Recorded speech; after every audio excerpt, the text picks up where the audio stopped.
여러분 안녕하십니까? 오늘은 정말 가슴을 울리는 이야기를 들려드릴까 합니다. 한국 남자를 사랑한 미국 여성이 임신 중에 남자가 사라져버려 홀로 아이를 키우게 되었는데 2년 후 그 남자가 돌아왔다면 어떤 기분이 들까요? 더구나 그 남자가 사라진 이유가 우리나라 특유의 제도 때문이었다면 말입니다. 오늘 이야기의 주인공 메리는 결국 한국에서 새 삶을 시작하게 됩니다. 왜 그녀가 자신을 버렸다고 생각했던 남자의 나라로 와서 살게 되었는지, 그리고 그 과정에서 우리나라의 어떤 점이 그녀의 마음을 움직였는지 함께 알아보도록 하겠습니다. 이 영상이 마음에 드신다면 좋아요와 구독, 그리고 알림 설정도 부탁드립니다. 여러분의 응원이 더 좋은 콘텐츠를 만드는 원동력이 된답니다. 세상에는 믿기 힘든 이야기들이 있습니다. 오늘 들려드릴 이야기도 그런 것 중 하나죠. 메리라는 미국 여성이 한국인 남자를 만나 사랑에 빠졌고 그 사랑의 결실로 아이까지 가졌습니다. 그런데 남자는 갑자기 사라져버렸습니다. 모든 연락이 끊겼고 메리는 혼자서 아이를 낳고 키우게 되었죠. 그렇게 2년의 시간이 흘렀습니다. 그리고 어느 날 문득 그녀의 집 앞에 그 남자가 다시 나타났습니다. 과연 어떤 일이 있었던 걸까요? 메리는 미국 오하이오주의 작은 도시에서 태어났습니다. 컴퓨터 공학을 전공한 그녀는 대학 졸업 후 유럽 여행을 떠났고 그곳에서 한국에서 온 유학생 민호를 만났습니다. 둘은 첫눈에 반했다고 하네요. 그는 너무 다정하고 책임감 있는 사람이었어요. 제가 만난 미국 남자들과는 달랐습니다. 메리의 말입니다. 민호는 항상 약속 시간을 지켰고 메리를 진심으로 대했으며 함께하는 모든 순간을 소중히 여겼다고 합니다. 그들은 1년 동안 연애를 했습니다. 유럽에서 시작된 사랑은 메리가 미국으로 돌아온 후에도 계속되었고 민호도 미국으로 와서 메리와 함께 시간을 보냈죠. 우리는 결혼까지 생각했어요. 그만큼 서로를 사랑했죠. 그러나 민호의 비자 기간이 끝나고 그는 한국으로 돌아가야 했습니다. 걱정하지 마. 곧 다시 만날 거야. 내가 미국으로 올게. 그것이 민호가 떠나기 전 한 마지막 약속이었습니다. 처음 몇 주 동안 그들은 매일 연락을 주고받았습니다. 화상통화로 서로의 얼굴을 보며 웃고 메시지를 주고받으며 사랑을 확인했죠. 그런데 어느 날부터 민호의 연락이 뜸해지기 시작했습니다. 그리고 결국 완전히 끊겼습니다. 메리는 불안했습니다. 무슨 일이 생겼을까? 사고라도 난 걸까? 그녀는 민호의 휴대폰으로 여러 번 전화를 걸었지만 전화는 연결되지 않았습니다. SNS 메시지도 읽히지 않았고 이메일도 반송되었죠. 그리고 그때 메리는 자신이 임신했다는 사실을 알게 되었습니다. 정말 기뻤어요. 우리의 사랑의 결실이니까요. 하지만 동시에 너무 무서웠죠. 민호를 찾을 수 없었으니까요. 메리는 민호의 친구들에게 연락을 시도했지만 그들도 민호와 연락이 닿지 않는다고 했습니다. 마치 세상에서 사라진 것 같았죠. 메리의 부모님은 아이를 낳지 말라고 권했습니다. 내 인생이 망가질 거야. 아직 젊은데 혼자서 아이를 키우는 건 너무 힘들어. 하지만 메리는 결심했습니다. 이 아이는 내 아이예요. 민호가 어디에 있든 무슨 일이 있었든 이 아이는 우리의 사랑으로 태어난 소중한 생명이에요. 그렇게 메리는 홀로 출산을 준비했습니다. 직장에서는 임신 사실을 알리자 냉대를 받았고 결국 그만두게 되었습니다. 친구들은 하나둘 멀어졌고 가족들도 그녀의 결정을 이해하지 못했죠.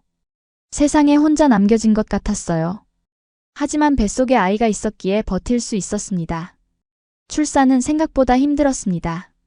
진통이 시작되고 병원에 가는 동안에도 메리는 혼자였습니다. 아무도 그녀의 손을 잡아주는 사람이 없었고 함께 기뻐해줄 사람도 없었죠.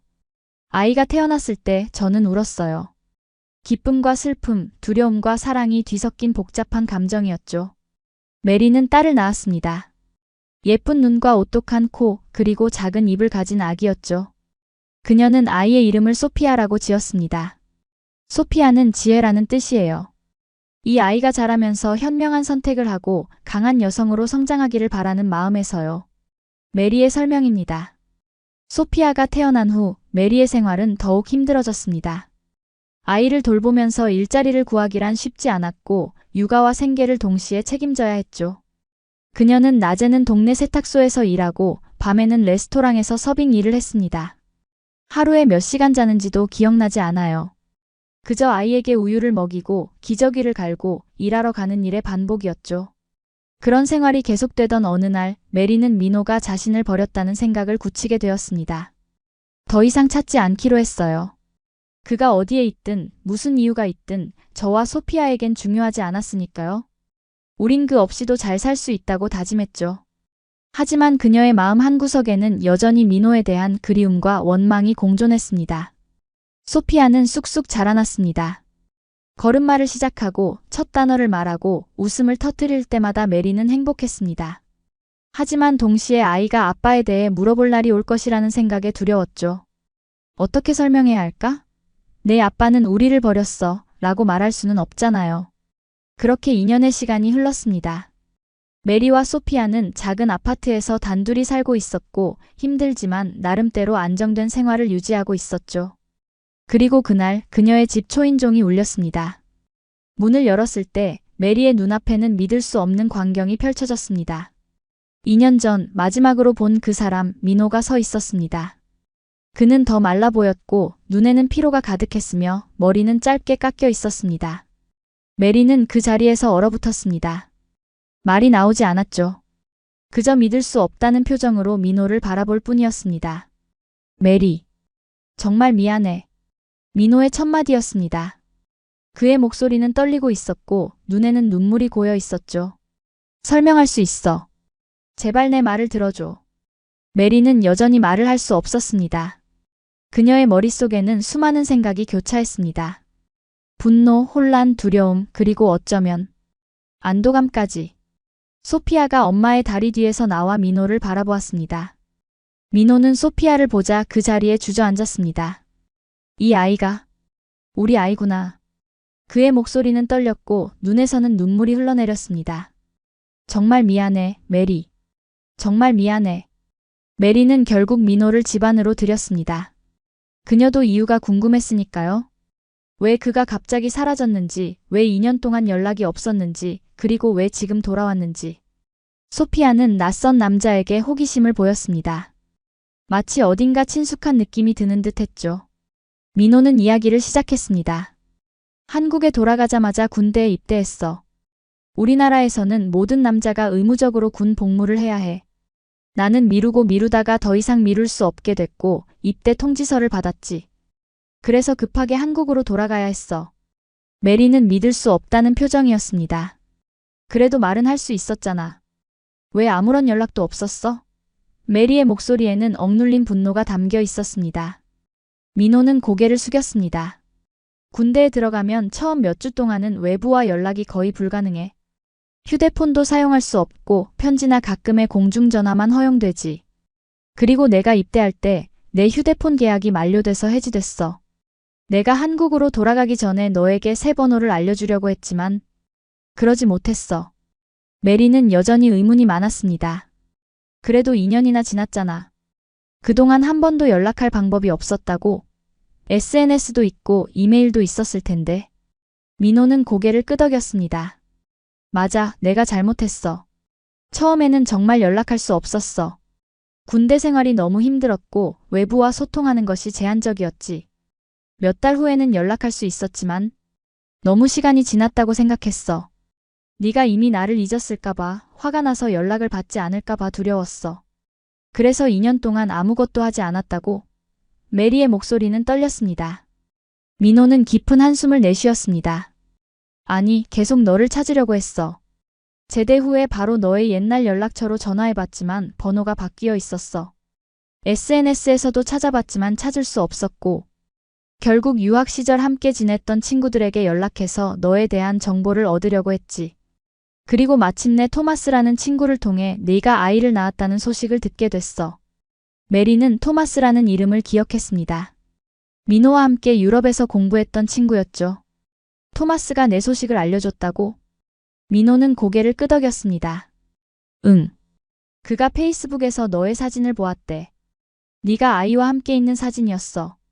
그 순간 나는 모든 것을 내려놓고 너를 찾아 미국으로 왔어. 토마스에게 내 주소를 알아내기까지 몇 달이 걸렸지만 포기하지 않았어. 메리는 여전히 혼란스러웠습니다. 그의 이야기가 진실인지 아니면 그저 변명에 불과한지 확신할 수 없었죠.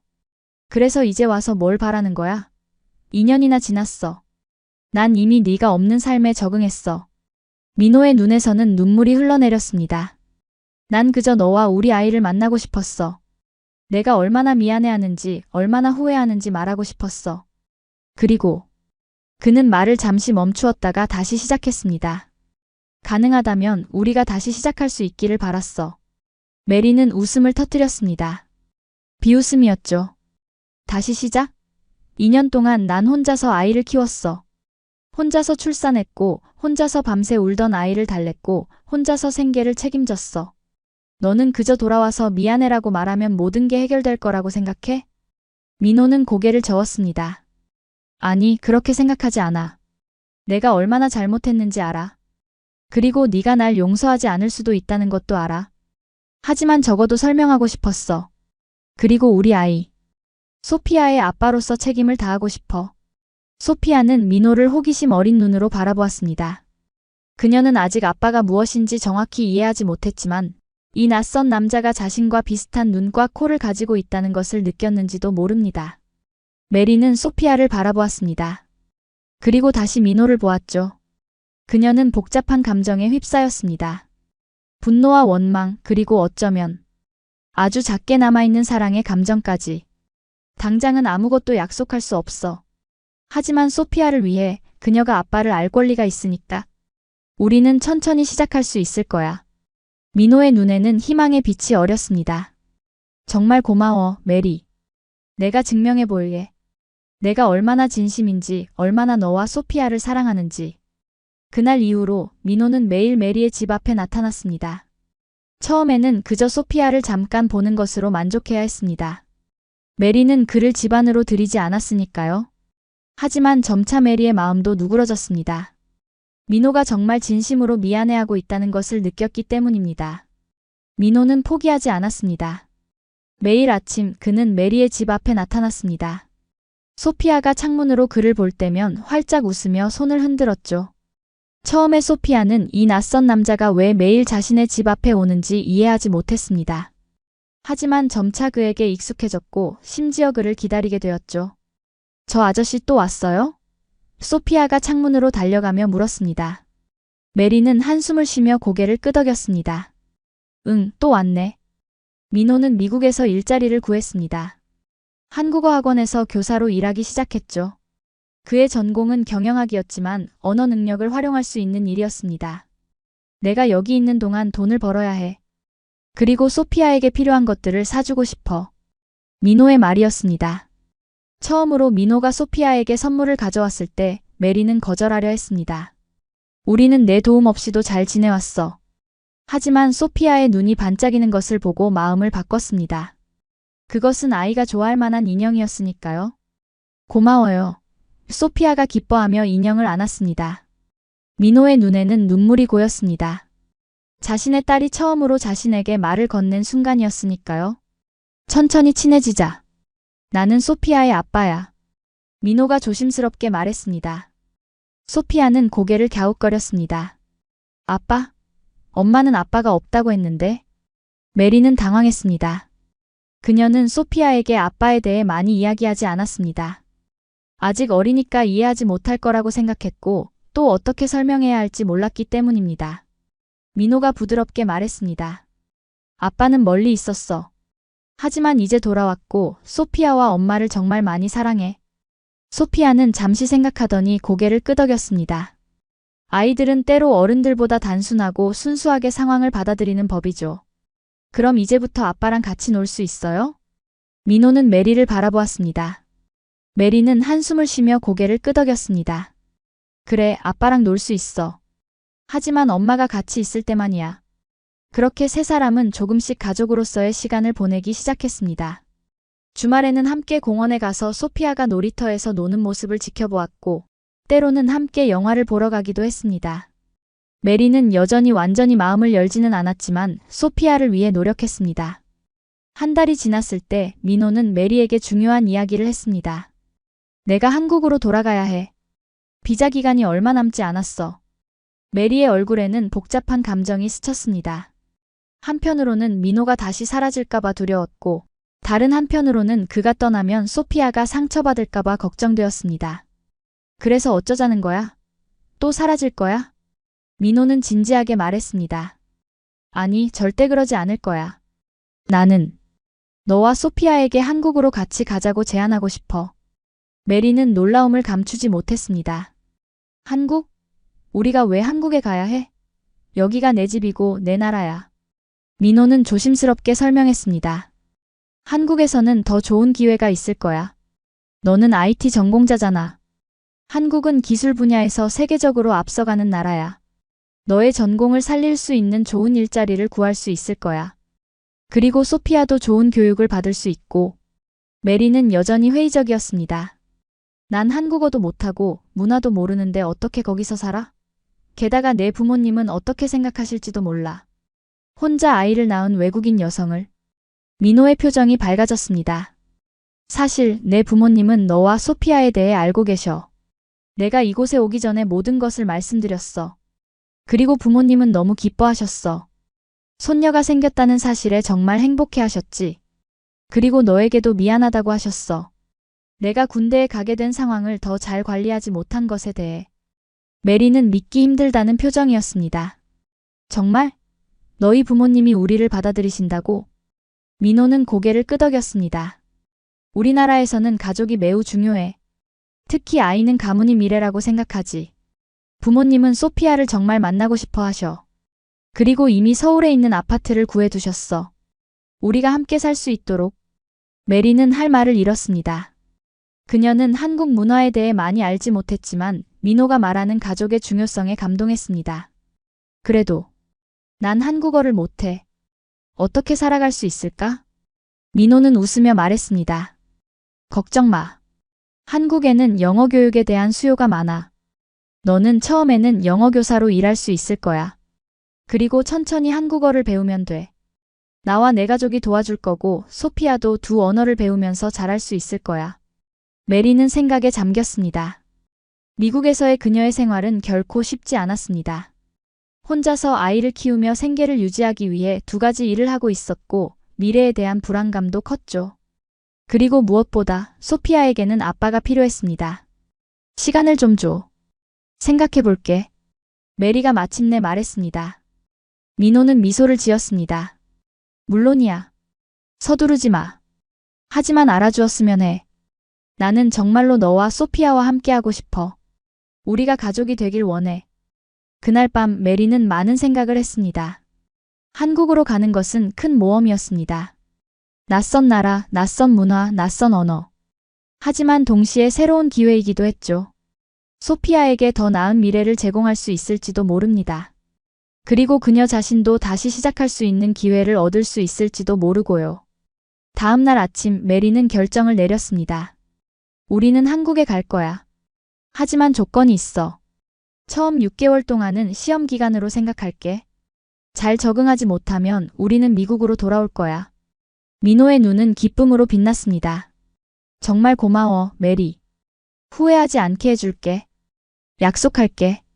한국행을 결정한 후 메리의 생활은 눈코 뜰 새 없이 바빠졌습니다. 집을 정리하고 필요한 서류를 준비하고 소피아의 여권을 만들고 모든 것이 새로운 도전이었죠. 민호는 최선을 다해 도왔습니다. 그는 한국에서 메리와 소피아가 필요한 모든 것을 준비했고 비자 문제도 해결했습니다. 한국에서는 우리가 결혼해야 너와 소피아가 장기 체류 비자를 받을 수 있어. 민호가 조심스럽게 말했습니다. 메리는 잠시 생각에 잠겼습니다. 결혼은 그녀가 아직 준비가 되지 않은 단계였습니다. 꼭 결혼해야 해? 민호는 고개를 끄덕였습니다. 법적으로는 그래. 하지만 우리는 서두를 필요 없어. 일단 한국에 가서 적응하고 우리 관계가 더 안정되면 그때 생각해도 돼. 메리는 안도했습니다. 민호가 그녀의 마음을 이해해주는 것 같았으니까요. 알았어. 일단 한국에 가서 천천히 생각해보자. 드디어 출발 날이 다가왔습니다. 메리는 친구들과 작별 인사를 나누었고 가족들에게도 한국에 간다는 소식을 전했습니다. 대부분은 그녀의 결정을 이해하지 못했습니다. 왜 그렇게 멀리 가는 거야? 게다가 그 남자를 믿을 수 있어? 하지만 메리는 이미 마음을 정했습니다. 그녀는 소피아를 위해 그리고 어쩌면 자신을 위해서도 이 모험을 시작하기로 했습니다. 비행기 안에서 메리는 창밖을 바라보며 생각에 잠겼습니다. 내가 올바른 결정을 한 걸까? 그녀는 불안했습니다. 하지만 옆에서 즐겁게 장난감을 가지고 노는 소피아를 보자 조금은 안심이 되었습니다. 민호는 소피아를 위해 비행기 안에서도 끊임없이 놀아주고 먹을 것을 챙겨주며 좋은 아빠의 모습을 보여주고 있었습니다. 한국에 도착했을 때 메리는 긴장했습니다. 공항은 사람들로 붐볐고 모든 표지판은 한글로 되어 있었습니다. 그녀는 자신이 얼마나 이방인인지 더욱 강하게 느꼈습니다. 저기. 민호가 손을 흔들며 부르는 소리에 메리는 고개를 돌렸습니다. 공항 출구에는 중년 부부가 서 있었습니다. 여자는 꽃다발을 들고 있었고 남자는 환영합니다 라고 쓰인 플래카드를 들고 있었습니다.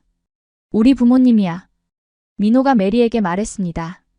너와 소피아를 정말 만나고 싶어 하셨어. 메리는 더욱 긴장했습니다. 그녀는 민호의 부모님을 어떻게 대해야 할지 몰랐습니다. 그들이 자신을 어떻게 생각할지도 걱정되었고요. 하지만 그들의 얼굴에는 따뜻한 미소가 있었습니다. 드디어 만나게 되어 정말 기쁩니다. 민호의 어머니가 영어로 인사했습니다.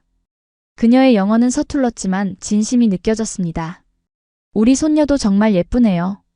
민호의 아버지도 영어로 말했습니다. 우리 집에 온 것을 환영합니다.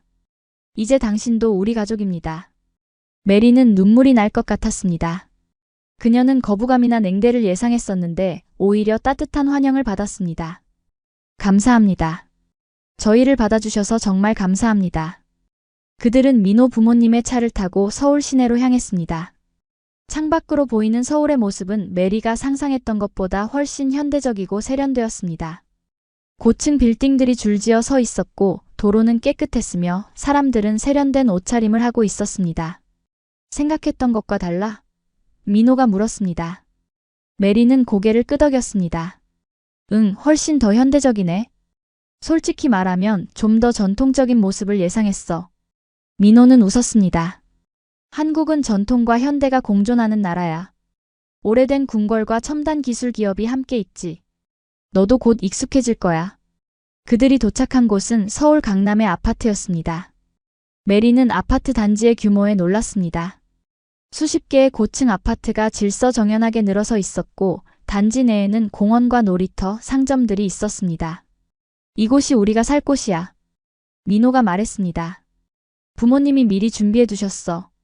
아파트 안으로 들어서자 메리는 다시 한번 놀랐습니다. 그것은 그녀가 미국에서 살던 작은 아파트와는 비교할 수 없이 넓고 깨끗했습니다. 새 가구들이 놓여 있었고 심지어 소피아의 방도 따로 마련되어 있었습니다. 이건 너무 좋은데? 메리가 말했습니다. 정말 이렇게 좋은 곳에서 살아도 돼? 민호의 부모님은 미소 지었습니다. 당연하죠. 우리 손녀와 며느리가 편안하게 지내야죠. 메리는 며느리라는 단어에 살짝 당황했지만 그들의 따뜻한 마음에 감사했습니다. 정말 감사합니다. 이렇게까지 해주시다니. 첫날 밤 메리는 새로운 침대에 누워 천장을 바라보았습니다. 모든 것이 너무 빠르게 진행되고 있었습니다. 불과 몇 달 전만 해도 그녀는 미국에서 혼자 아이를 키우며 하루하루를 버티고 있었는데 이제는 한국에서 민호와 그의 가족과 함께 살고 있었습니다. 과연 이 결정이 옳은 걸까? 메리는 다시 한번 자문했습니다. 하지만 옆방에서 들려오는 소피아의 평화로운 숨소리를 들으며 그녀는 조금씩 안심이 되었습니다. 적어도 소피아에게는 더 나은 환경을 제공할 수 있게 되었으니까요. 다음 날 아침 메리는 일찍 일어났습니다. 그녀는 부엌으로 가서 커피를 만들려고 했지만 모든 것이 낯설었습니다. 어떤 버튼을 눌러야 할지, 어디에 무엇이 있는지 알 수 없었죠. 도와드릴까요? 민호의 어머니가 부엌에 들어오며 물었습니다. 메리는 부끄러워하며 고개를 끄덕였습니다. 네, 감사합니다. 아직 익숙하지 않네요. 민호의 어머니는 미소 지으며 커피를 만들기 시작했습니다. 걱정 마세요. 모든 것은 시간이 지나면 익숙해집니다. 저도 처음에는 이 아파트의 모든 기능을 이해하는데 시간이 걸렸어요. 한국에서의 첫 한 달은 메리에게 큰 도전이었습니다. 언어 장벽은 예상보다 훨씬 더 높았고 문화적 차이도 적응하기 쉽지 않았습니다. 그녀는 매일 한국어 학원에 다니기 시작했지만 한글은 그녀에게 매우 낯설었습니다. 이건 정말 어려워요. 메리가 한숨을 내쉬며 말했습니다.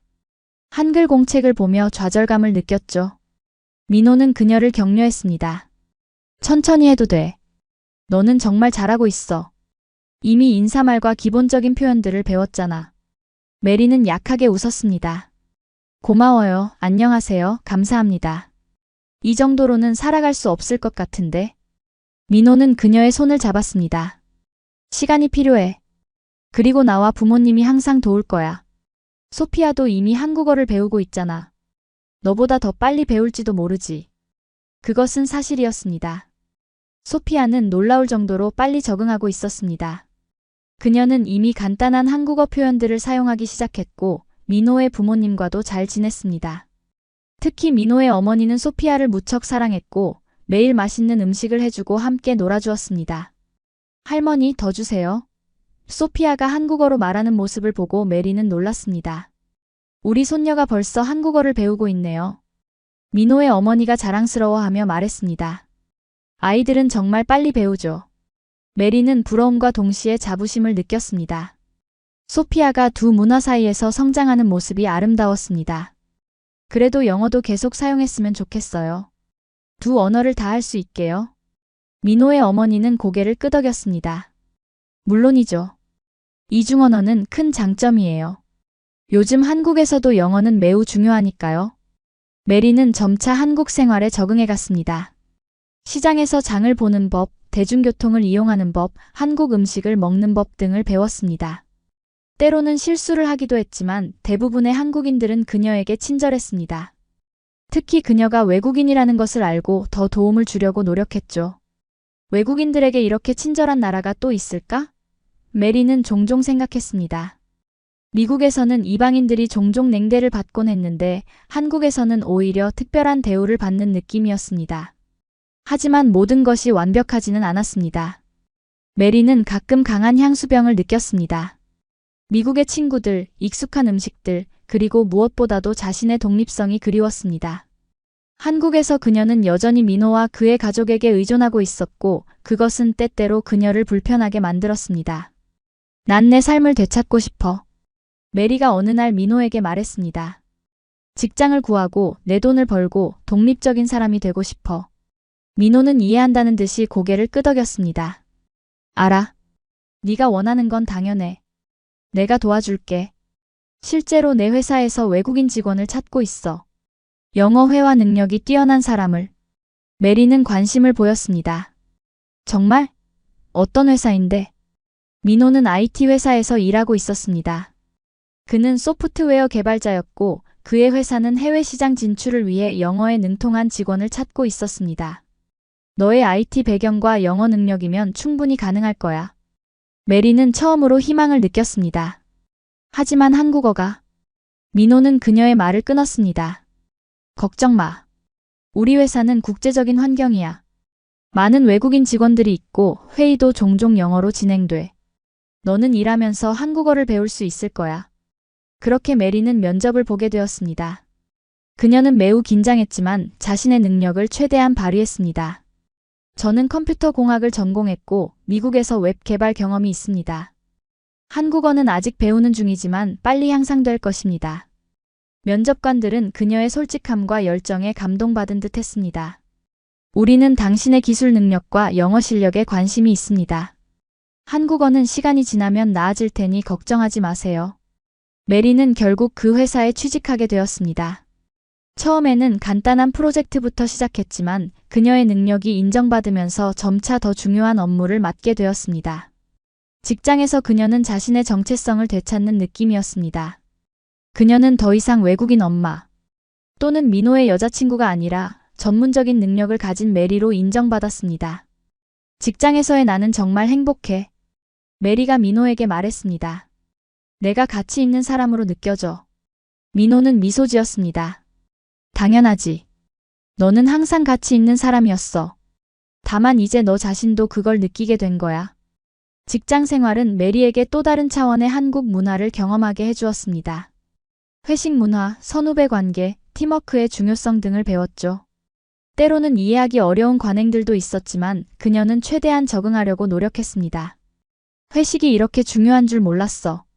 메리가 첫 회식 후에 말했습니다. 미국에서는 일과 사생활을 명확히 구분하는데 여기서는 경계가 좀 모호한 것 같아. 민호는 설명해 주었습니다. 한국에서는 직장 동료들이 거의 가족 같은 존재야. 함께 일하고 함께 먹고 때로는 함께 놀기도 하지. 그게 팀워크를 강화하는 방법이기도 해. 메리는 점차 이런 문화에 적응해 갔습니다. 그리고 놀랍게도 그녀는 이런 방식을 좋아하기 시작했습니다. 직장 동료들과 진정한 우정을 쌓아가는 것은 미국에서는 경험하지 못했던 일이었습니다. 소피아도 한국 생활에 잘 적응했습니다. 그녀는 유치원에 다니기 시작했고 또래 아이들과 잘 어울렸습니다. 처음에는 언어 때문에 어려움을 겪었지만 아이들은 놀랍도록 빠르게 소통하는 방법을 찾아냈습니다. 소피아가 오늘 친구들과 놀이터에서 놀았대요. 유치원 선생님이 메리에게 말했습니다. 언어는 아직 서툴지만 몸짓과 표정으로 의사소통을 잘하고 있어요. 메리는 소피아의 적응력에 감사했습니다. 그녀가 걱정했던 것보다 훨씬 수월하게 새로운 환경에 적응하고 있었으니까요. 소피아는 정말 대단한 아이예요. 나보다 훨씬 빨리 적응하고 있어요. 한국에서의 생활이 6개월째 접어들었을 때 메리는 큰 결정을 내려야 했습니다. 그녀가 민호에게 제안했던 6개월 시험 기간이 끝나는 시점이었으니까요.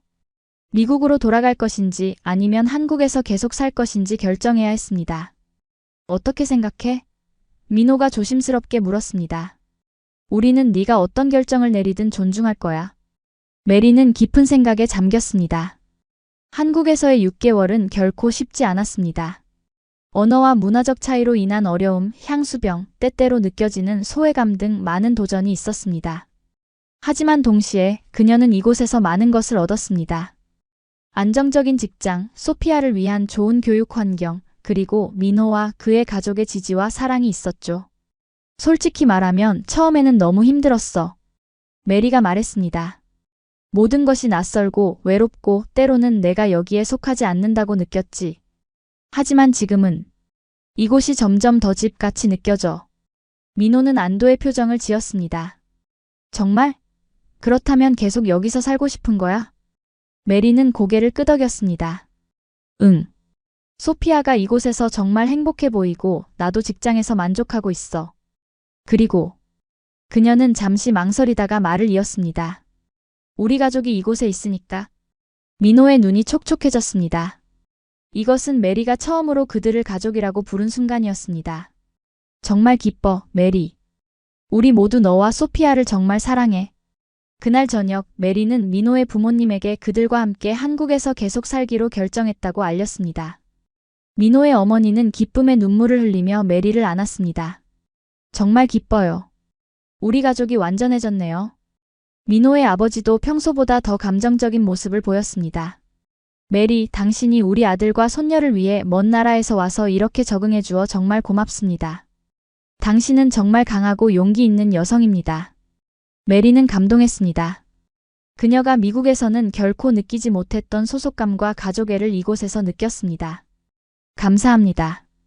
저도 여러분을 가족으로 생각합니다. 그날 밤 메리와 민호는 오랜만에 진지한 대화를 나눴습니다. 메리, 내가 너에게 물어보고 싶은 게 있어. 민호가 긴장한 목소리로 말했습니다. 메리는 그의 표정을 보고 무슨 이야기가 올지 짐작했습니다. 응, 말해봐. 민호는 주머니에서 작은 상자를 꺼냈습니다. 우리가 처음 만났을 때 나는 네가 내 인생의 사랑이라고 확신했어. 그리고 지금도 마찬가지야. 우리가 헤어졌던 시간, 그리고 다시 만나 여기까지 오게 된 모든 과정이 우리를 더 강하게 만들었다고 생각해. 그래서 그는 상자를 열어 반지를 꺼냈습니다. 나와 결혼해 줄래? 메리는 놀랐지만 동시에 이 순간이 오래전부터 예상됐다는 것을 알았습니다. 그들은 이미 함께 살고 있었고 소피아도 있었으며 이제는 한국에서의 미래도 결정했으니까요. 민호. 그녀는 잠시 말을 멈추었다가 미소를 지으며 대답했습니다. 응, 결혼하자. 민호는 기쁨에 찬 표정으로 반지를 메리의 손가락에 끼워주었습니다. 사랑해, 메리. 너와 소피아는 내 인생에서 가장 소중한 존재야. 그들의 결혼 준비는 빠르게 진행되었습니다. 한국과 미국의 문화를 모두 존중하는 작은 결혼식을 계획했죠. 메리의 부모님과 친구들 몇 명이 미국에서 왔고 민호의 가족들과 친구들 그리고 메리의 직장 동료들이 참석했습니다. 결혼식 당일 메리는 한복을 입었습니다. 전통 홀레복인 빨간색과 파란색의 화려한 한복이었죠. 너무 아름다워. 민호가 그녀를 보며 말했습니다. 메리는 쑥스러워하며 웃었습니다. 이걸 입는 게 맞는지 모르겠어.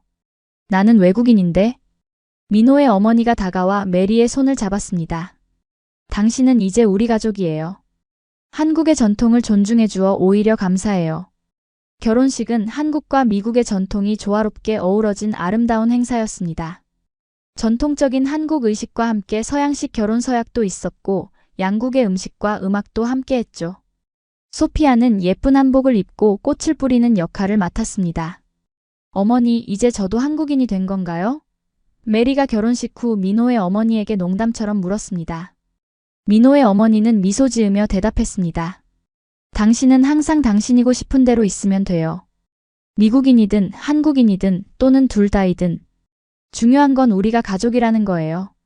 결혼 후 메리와 민호는 소피아의 법적 지위에 대해서도 정리했습니다. 민호는 공식적으로 소피아의 아버지로 인정받았고 소피아는 한국 국적을 추가로 취득했습니다. 이제 소피아는 진정한 글로벌 시민이네. 메리가 자랑스럽게 말했습니다. 소피아는 빠르게 성장했습니다. 그녀는 이제 한국어와 영어를 모두 유창하게 구사했고 학교에서도 인기가 많았습니다. 그녀의 이중 문화적 배경은 오히려 장점이 되었고 친구들은 그녀의 멋진 외국인 엄마에 대해 호기심을 가졌죠. 엄마, 오늘 친구들이 미국에 대해 물어봤어요. 소피아가 어느 날 학교에서 돌아와 말했습니다. 제가 미국에서 태어났다고 했더니 다들 부러워했어요. 메리는 미소 지었습니다. 그렇구나. 네가 두 나라의 문화를 모두 경험할 수 있어서 다행이야. 그건 정말 특별한 일이야. 결혼 후 1년이 지난 어느 날 메리는 중요한 소식을 민호에게 전했습니다. 민호, 나 임신했어. 그녀의 목소리에는 기쁨과 긴장이 섞여 있었습니다. 민호는 놀라움과 기쁨으로 가득 찬 표정을 지었습니다. 정말? 메리, 이건 정말 놀라운 소식이야. 그는 메리를 꼭 안았습니다. 이번에는 내가 내 곁에 있을 거야. 처음부터 끝까지. 메리는 눈물을 참으며 고개를 끄덕였습니다. 소피아를 임신했을 때와는 너무나 다른 상황이었습니다. 그때는 혼자였고 두려움과 불안감에 휩싸여 있었죠. 하지만 이번에는 사랑하는 남편과 가족들이 곁에 있었습니다. 소피아에게 말해줄까? 민호가 물었습니다. 메리는 미소 지었습니다. 그래, 오늘 저녁에 함께 이야기하자. 소피아가 어떻게 반응할지 궁금하네. 그날 저녁 그들은 소피아에게 곧 동생이 생길 거라고 알려주었습니다. 소피아의 반응은 예상보다 더 긍정적이었습니다. 정말요? 저 언니가 되는 거예요? 그녀의 눈이 반짝였습니다. 그래, 소피아. 넌 이제 큰 누나가 될 거야. 민호가 대답했습니다. 동생을 잘 돌봐줄 수 있겠니? 소피아는 열정적으로 고개를 끄덕였습니다. 네. 제가 한국어도 가르쳐주고 같이 놀아줄 거예요. 메리와 민호는 서로를 바라보며 미소 지었습니다. 그들의 가족이 커지고 있다는 사실이 믿기지 않았습니다. 임신 기간 동안 메리는 한국의 임신 문화를 경험했습니다. 민호의 어머니는 특별한 음식을 준비해 주었고 전통적인 임신 관리법을 알려주었습니다. 이건 미역국이에요. 출산 후에 먹으면 회복에 좋아요. 민호의 어머니가 설명해 주었습니다. 메리는 한국의 임신과 출산 문화가 미국과 다르다는 것을 느꼈습니다. 한국에서는 임산부를 특별히 배려하고 가족 전체가 임신 과정에 참여했습니다. 민호의 아버지도 메리를 위해 특별히 좋은 과일을 사오고 무거운 것을 들지 못하게 막았죠. 미국에서는 이렇게까지 임산부를 챙기지 않았는데 메리가 민호에게 말했습니다. 여기서는 마치 내가 특별한 존재가 된 것 같아. 민호는 미소 지었습니다. 한국에서는 임신과 출산이 정말 중요한 일이야. 특히 가족 전체에게. 그리고 엄마를 잘 모시는 것이 아기를 위한 것이기도 하고. 메리는 이런 문화적 차이를 흥미롭게 관찰했습니다. 그녀는 점점 더 한국 문화의 긍정적인 측면들을 발견하고 있었습니다. 가족 중심적인 가치관, 서로를 배려하는 마음, 그리고 공동체 의식 등이 그녀에게 큰 위안이 되었죠. 임신 7개월째, 메리는 직장에서 휴가를 시작했습니다. 한국의 출산 휴가 제도는 미국보다 훨씬 관대했습니다. 미국에서는 상상도 할 수 없는 일이야. 메리가 놀라움을 표현했습니다. 이렇게 오랜 기간 유급 휴가를 주다니. 민호는 고개를 끄덕였습니다. 한국은 저출산 문제가 심각해서 정부에서도 출산과 육아를 적극 지원하고 있어. 회사들도 점점 더 가족 친화적인 정책을 도입하고 있지. 메리의 출산 예정일이 다가왔을 때 그녀는 소피아를 낳았을 때와는 전혀 다른 경험을 했습니다. 민호는 항상 그녀 곁에 있었고 산부인과에서는 최신 의료 서비스를 제공했으며 가족들도 모두 지지와 사랑을 보내주었습니다. 이번에는 혼자가 아니야. 메리가 출산을 기다리며 생각했습니다. 이제 나는 정말로 혼자가 아니야. 드디어 그날이 왔습니다. 메리는 건강한 사내아이를 출산했습니다. 그들은 아이의 이름을 준호라고 지었죠. 한국식 이름이지만 영어로도 부르기 쉬운 이름이었습니다. 우리 준호야, 세상에 온 것을 환영해. 민호가 작은 아들을 품에 안으며 속삭였습니다. 메리는 침대에서 미소 지으며 그 모습을 지켜보았습니다. 이것이 바로 그녀가 꿈꿔왔던 가족의 모습이었습니다. 사랑하는 남편, 소중한 두 아이, 그리고 지지해주는 가족들. 산후조리 기간 동안 메리는 또 다른 한국 문화를 경험했습니다. 산후조리원이라는 시설에서 전문적인 케어를 받았고 민호의 어머니는 매일 미역국을 끓여주었습니다. 이건 산모의 회복에 정말 좋아요. 우리나라에서는 전통적으로 출산 후 적어도 3주 동안은 미역국을 먹어요. 민호의 어머니가 설명해 주었습니다. 메리는 이런 세심한 관리에 감동했습니다. 소피아를 낳았을 때는 혼자서 모든 것을 해야 했는데 이번에는 이렇게 많은 사람들의 도움을 받다니. 준호가 태어난 지 100일째 되는 날 그들은 전통적인 100일 잔치를 열었습니다. 가족들과 친구들이 모여 아기의 탄생을 축하했고 전통적인 음식과 의식을 즐겼습니다. 이건 돌잡이라고 해요. 민호가 메리에게 설명했습니다. 아기 앞에 여러 물건을 놓고 아기가 무엇을 집는지에 따라 미래를 점치는 전통이에요. 메리는 이런 문화적 전통에 흥미를 느꼈습니다. 정말 재미있네. 미국에서는 이런 의식이 없어. 준호 앞에는 연필학자, 돈부, 실장수, 공운동 선수 등 여러 물건이 놓여졌습니다. 모든 사람들이 숨을 죽이고 지켜보는 가운데 준호는 주저없이 연필을 집어들었습니다. 우리 아들이 학자가 될 거야. 민호가 자랑스럽게 외쳤습니다. 메리는 미소 지었습니다. 아니면 작가가 될 수도 있겠네. 중요한 건 그가 행복하게 자라는 거야. 소피아는 동생을 매우 사랑했습니다. 그녀는 준호를 돌보는 것을 자신의 중요한 임무로 생각했고 종종 동생에게 노래를 불러주거나 이야기를 들려주었습니다. 준호야, 언니가 영어도 가르쳐 줄게. 너도 나처럼 두 언어를 할 수 있을 거야. 소피아가 말했습니다.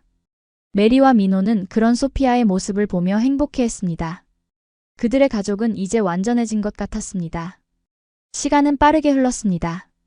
소피아는 이제 초등학교에 다니는 8살 소녀가 되었고 준호는 활발한 3살 꼬마가 되었습니다. 메리는 한국에서 5년째 살고 있었고 이제는 어느 정도 한국어로 의사소통이 가능해졌습니다. 그녀는 여전히 발음에 약간의 외국인 억양이 있었지만 일상생활에 불편함이 없을 정도였죠. 메리 씨, 한국어 실력이 정말 많이 늘었네요. 이웃 아주머니가 칭찬했습니다. 처음 왔을 때보다 훨씬 유창해졌어요. 메리는 미소 지으며 감사의 인사를 했습니다. 감사합니다. 아직 많이 부족하지만 열심히 배우고 있어요. 메리는 이제 한국 생활에 완전히 적응한 것 같았습니다. 그녀는 김치를 즐겨 먹었고 한국의 명절과 전통을 이해하고 참여했으며 심지어 한국의 대중문화에도 관심을 갖기 시작했습니다. 그녀는 특히 한국 드라마를 좋아했는데 그것이 한국어를 배우는 데도 도움이 되었습니다. 이 드라마 너무 재미있어. 메리가 민호에게 말했습니다. 주인공이 너무 멋있고 이야기도 감동적이야. 민호는 웃으며 말했습니다. 너 정말 한국인이 다 됐네. 이제 한국 드라마까지 좋아하다니. 메리는 장난스럽게 대답했습니다. 그럼 나 이제 반은 한국인이야. 특히 음식 취향은 완전히 한국인이 됐어. 그들의 가정은 한국과 미국 문화가 조화롭게 공존하는 곳이었습니다. 크리스마스에는 미국식으로 큰 파티를 열고 선물을 교환했고 설날과 추석에는 한국 전통을 따랐습니다. 아이들은 두 문화의 장점을 모두 배우며 자랐죠. 엄마, 오늘 학교에서 미국에 대해 발표했어요. 소피아가 어느 날 학교에서 돌아와 말했습니다. 친구들이 제가 미국에서 태어났다는 것에 정말 관심이 많았어요. 메리는 미소 지었습니다. 그랬구나. 어떤 이야기를 했어? 소피아는 자랑스럽게 말했습니다. 미국의 명절과 음식, 그리고 학교 생활에 대해 이야기했어요. 그리고 미국과 한국의 차이점도 설명했어요. 선생님이 제 발표가 가장 좋았다고 칭찬해 주셨어요. 메리는 소피아를 안아주었습니다. 정말 잘했네. 네가 두 문화를 모두 이해하고 있다니 정말 자랑스러워. 민호의 부모님은 이제 메리를 진정한 가족으로 받아들였습니다. 그들은 메리의 문화적 배경을 존중했고 때로는 메리에게 미국 음식을 만들어 달라고 부탁하기도 했죠. 메리, 오늘은 미국 요리를 먹고 싶어요. 그 맛있는 스파게티를 만들어 주세요. 민호의 아버지가 말했습니다. 메리는 기꺼이 응했습니다. 물론이죠, 아버님. 오늘 저녁은 제가 특별한 미국식 저녁을 준비할게요. 가족 간의 유대는 더욱 깊어졌습니다. 민호의 부모님은 손자 손녀들과 많은 시간을 보냈고 아이들은 할아버지 할머니를 매우 사랑했습니다. 특히 준호는 할아버지를 따라다니며 그의 모든 행동을 흉내내려고 했죠. 우리 준호가 할아버지를 정말 좋아하네요. 메리가 민호의 어머니에게 말했습니다. 민호의 어머니는 미소 지었습니다. 남자아이들은 할아버지와 특별한 유대감이 있어요. 우리 남편도 손자를 정말 사랑해요. 메리는 이런 가족의 모습을 보며 행복했습니다. 미국에서는 느끼지 못했던 확장된 가족의 따뜻함과 지지를 한국에서 경험하고 있었습니다. 메리의 직장 생활도 안정적이었습니다. 그녀는 이제 회사에서 중요한 위치에 올랐고 해외 프로젝트를 담당하는 팀장이 되었습니다. 그녀의 이중 언어 능력과 문화적 이해는 큰 자산이 되었죠. 메리 씨는 우리 회사의 중요한 인재입니다. 메리의 상사가 회의에서 말했습니다. 그녀의 덕분에 우리는 미국 시장에 성공적으로 진출할 수 있었습니다. 메리는 이런 인정에 자부심을 느꼈습니다. 그녀는 한국에서 전문가로서의 정체성을 찾았고 자신의 능력을 인정받았습니다. 미국에서는 미혼모라는 이유로 직장에서 냉대를 받았지만 한국에서는 그녀의 능력만으로 평가받았습니다. 그러던 어느 날 메리는 흥미로운 제안을 받았습니다. 그녀의 회사가 미국 지사를 설립하기로 했고 메리에게 그곳의 책임자가 되어달라는 제안이었습니다. 메리 씨, 당신은 미국과 한국 문화를 모두 이해하고 있고 기술적 능력도 뛰어납니다. 당신이 우리 미국 지사를 이끄는 것이 가장 적합하다고 생각합니다. 사장이 말했습니다. 메리는 놀랐습니다. 이것은 큰 기회였지만 동시에 어려운 결정이기도 했습니다. 미국으로 돌아간다는 것은 다시 한번 가족의 삶을 바꾸는 일이었으니까요. 생각할 시간을 주세요. 메리가 말했습니다. 그날 저녁 메리는 민호에게 이 제안에 대해 이야기했습니다. 어떻게 생각해? 우리가 미국으로 가야 할까? 민호는 진지하게 생각했습니다. 그건 큰 기회야. 내 경력에도 정말 좋을 거고. 하지만 가족으로서 우리가 어떻게 할지 함께 결정해야 해. 그들은 장단점을 논의했습니다. 미국으로 간다면 메리는 자신의 고향에서 일할 수 있고 소피아도 미국 교육 시스템을 경험할 수 있을 것입니다.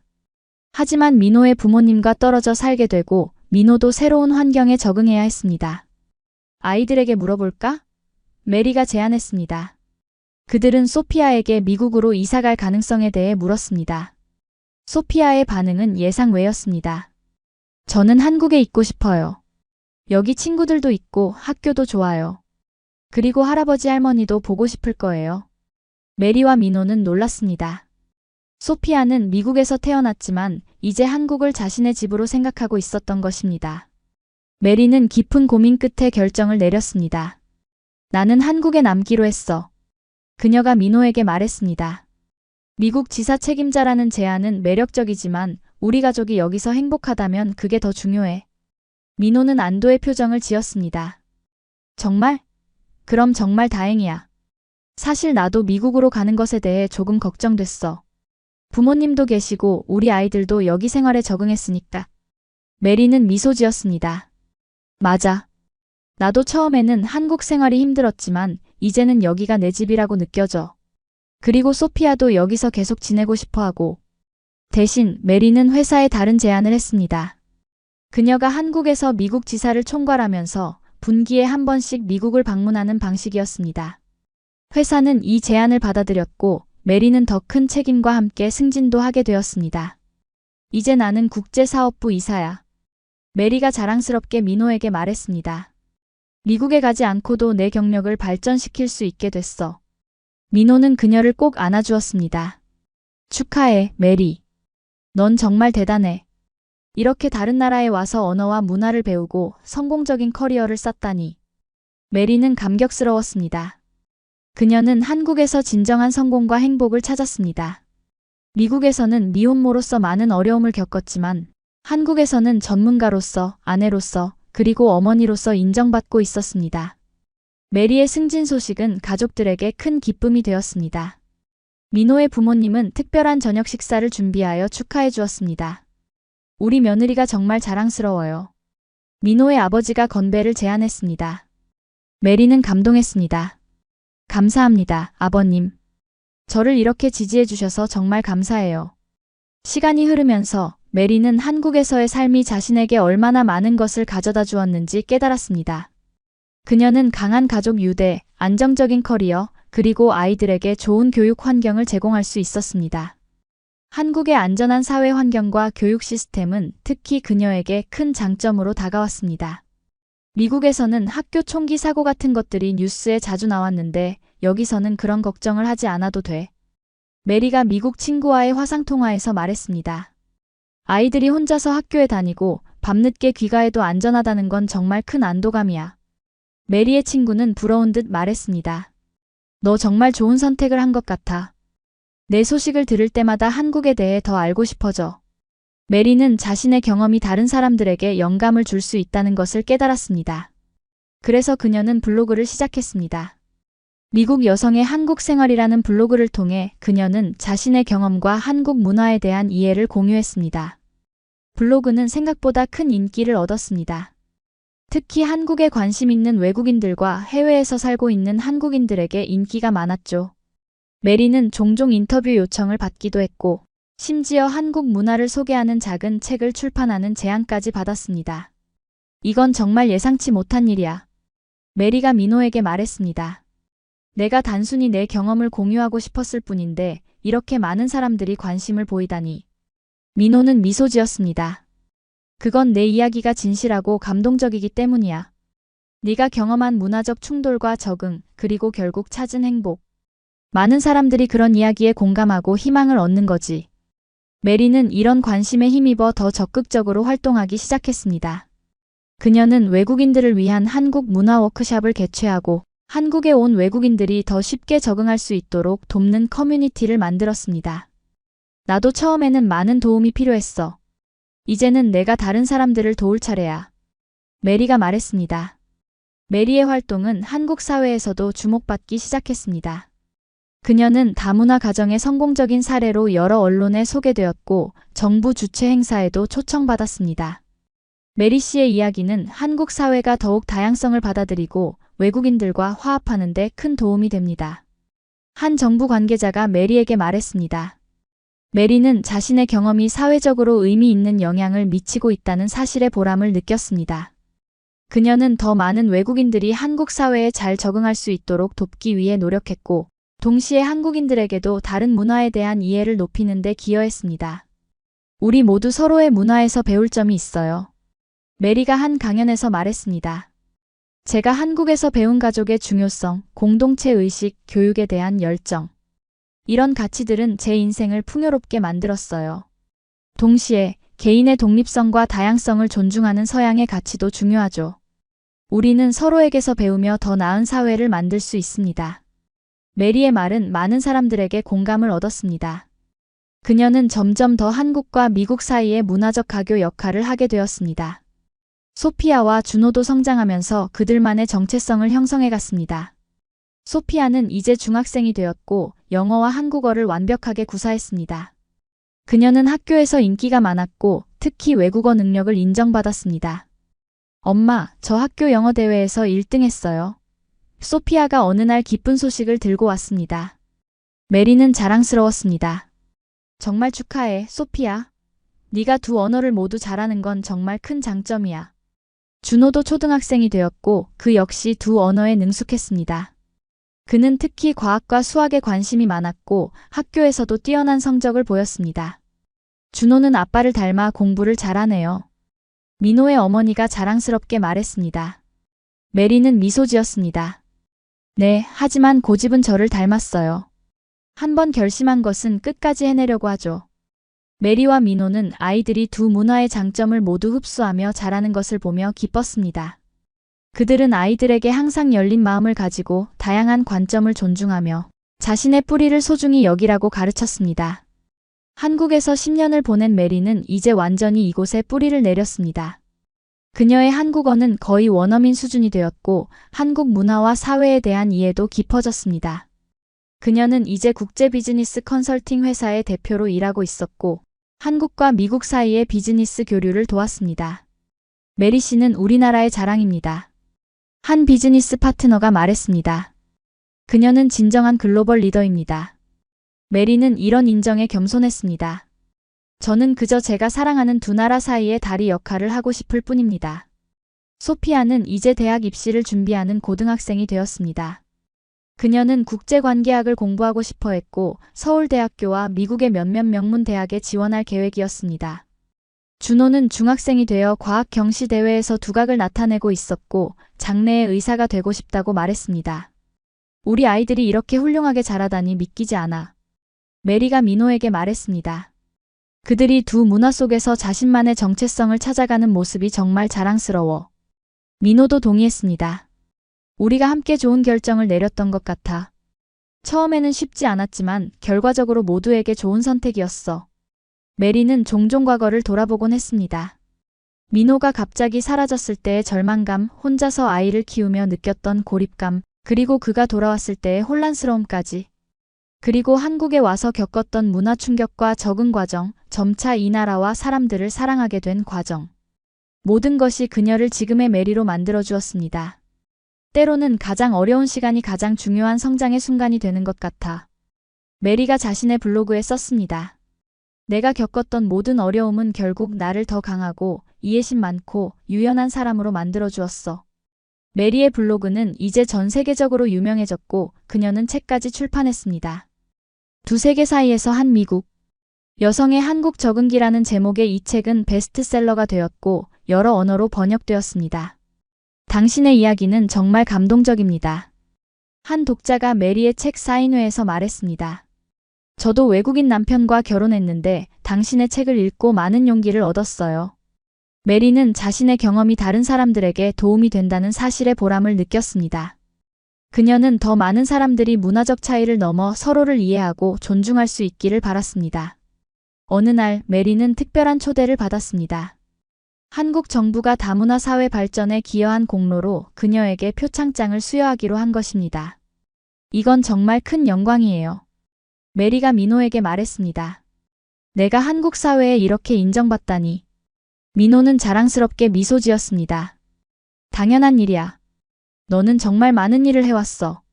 다른 외국인들이 한국에 적응하도록 돕고 한국 사회가 더 다양성을 받아들이도록 노력해왔잖아. 시상식 날 메리는 가족들과 함께 참석했습니다. 소피아와 준호, 민호, 그리고 민호의 부모님까지 모두 그녀를 축하해주기 위해 왔습니다. 메리 스미스 씨는 한국과 미국 사이의 문화적 가교 역할을 해왔습니다. 시상자가 말했습니다. 그녀는 자신의 경험을 통해 다른 외국인들에게 용기와 희망을 주었고 한국 사회가 더 개방적이고 포용적인 사회가 되는 데 기여했습니다. 메리는 무대에 올라가 상을 받으며 가슴이 벅차올랐습니다. 이 상은 저 혼자만의 것이 아닙니다. 그녀가 말했습니다. 저를 가족으로 받아들여준 한국 사회, 특히 저의 시부모님, 그리고 항상 저를 지지해준 남편과 아이들 덕분입니다. 저는 한국에서 진정한 행복과 가치를 찾았습니다. 이 나라는 저에게 두 번째 고향이 되었습니다. 시상식 후 가족들은 함께 식사를 하며 축하했습니다. 엄마, 정말 자랑스러워요. 소피아가 말했습니다. 엄마가 얼마나 용기 있고 강한 사람인지 항상 존경해왔어요. 준호도 동의했습니다. 엄마는 정말 멋진 사람이에요. 다른 나라에 와서 이렇게 성공하고 인정받다니. 메리는 아이들을 바라보며 미소 지었습니다. 고마워. 하지만 너희들이 내 가장 큰 자랑이야. 너희들이 두 문화 속에서 멋지게 자라는 모습이 내게는 가장 큰 보상이란다. 민호의 어머니가 메리의 손을 잡았습니다. 메리, 당신이 우리 가족의 일원이 된 것은 우리에게 축복입니다. 당신은 우리에게 새로운 시각과 가치를 가르쳐 주었어요. 메리는 눈물을 참으며 고개를 끄덕였습니다. 저도 이 가족의 일원이 된 것이 얼마나 큰 축복인지 매일 감사하고 있어요. 그날 밤 메리는 집으로 돌아와 창밖을 바라보았습니다. 서울의 밤 풍경이 아름답게 빛나고 있었습니다. 그녀는 10년 전 이 나라에 처음 왔을 때의 두려움과 불안감을 떠올렸습니다. 그리고 지금 그녀는 이 나라에서 성공한 비즈니스 우먼이자 사랑받는 아내와 어머니, 그리고 존경받는 사회 구성원이 되어 있었습니다. 인생은 정말 예측할 수 없는 여정이구나. 메리가 생각했습니다. 내가 가장 힘들었던 순간에 가장 예상치 못한 곳에서 행복을 찾게 될 줄은. 민호가 그녀에게 다가와 어깨를 감쌌습니다. 무슨 생각해? 메리는 미소 지으며 대답했습니다. 그냥 우리가 얼마나 먼 길을 왔는지 생각하고 있었어. 처음에는 서로 잃어버렸지만 결국 우리는 서로를 찾았고 그 과정에서 더 큰 것을 발견했어. 민호는 고개를 끄덕였습니다. 운명이라고 할까? 우리가 다시 만난 것은 우연이 아닌 것 같아. 메리는 민호의 손을 잡았습니다. 맞아. 그리고 난 우리의 운명에 감사해. 모든 어려움에도 불구하고 우리는 함께 이곳에 있고 아름다운 가족을 이루었으니까. 그들은 잠시 말없이 서울의 밤 풍경을 바라보았습니다. 이제 메리에게 한국은 단순한 외국이 아니라 그녀의 삶과 정체성의 중요한 부분이 되었습니다. 그리고 그녀는 이 여정의 모든 순간, 좋은 것과 어려운 것 모두를 소중히 여겼습니다. 우리의 이야기는 계속되겠지? 메리가 물었습니다. 민호는 미소 지으며 대답했습니다. 물론이지. 이건 끝이 아니라 또 다른 시작이야. 메리는 행복한 미소를 지었습니다. 그녀의 인생은 예상치 못한 방향으로 흘러갔지만 결국 그녀는 진정한 행복과 가치를 찾았습니다. 그리고 그것은 국경과 문화를 넘어서는 진정한 사랑과 이해의 힘을 보여주는 증거였습니다. 사랑은 모든 장벽을 넘어설 수 있어. 메리가 마지막으로 생각했습니다. 그리고 때로는 가장 예상치 못한 곳에서 우리의 진정한 집을 찾게 되는 법이지. 이 글이 마음에 드셨다면 구독과 좋아요, 그리고 알림 설정 부탁드립니다. 다음 편에서 또 다른 감동적인 이야기로 찾아뵙겠습니다. 감사합니다.